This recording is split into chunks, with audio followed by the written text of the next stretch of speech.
As the cubs have become bolder at home, Giles thinks it's time for Spot and Stripe to increase their socialization with the adult tigers back at the zoo.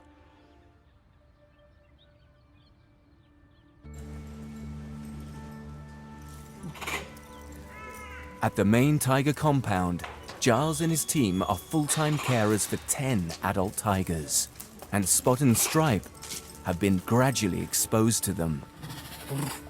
Ah, good boy. Good boy. Good boy.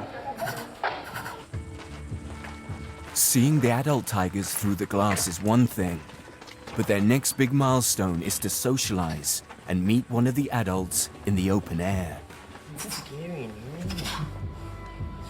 There's going to be lots and lots of interesting smells in here with all the other tigers. You know, like the big guys come through here on a regular basis, and it's much, much more of a sensory stimulation for them in here in terms of the smell than just being around the front of the glass. Like the big tigers never go around that side, so. Get used to walking around here, boys. In just over a month, the cubs will be too big to live at home.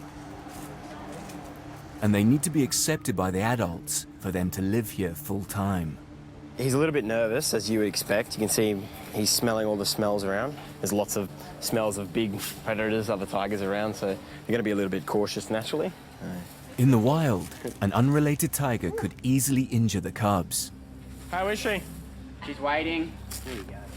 And Giles hopes Maneki won't display any threatening behaviors. Oh, who is it?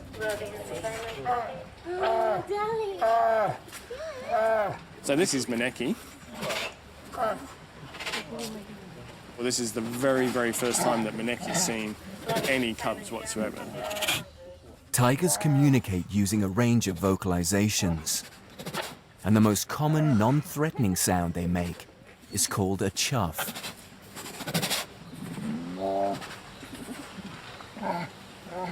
Chuffing is reassuring. So they're chuffing at her, they're chuffing at each other.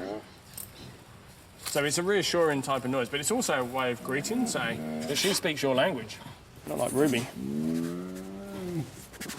Tigers are one of the few cats in the world to communicate in this way. These guys are very inquisitive, so their facial expression with their ears is exactly that. Now he's being a bit submissive for the fact that he's putting his ears slightly back, he's getting down low. So that's just being a little bit unsure, if you like.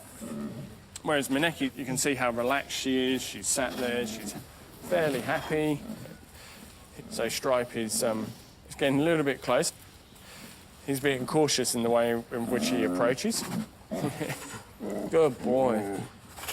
You're brave. Yeah. Look at his face. He's very, very cautious. Like, he wants to go up a bit closer, but he's also a little nervous. But that's to be expected. Like, look at the size of her in comparison to him. So, and she's reacting a little. She doesn't want to be surprised.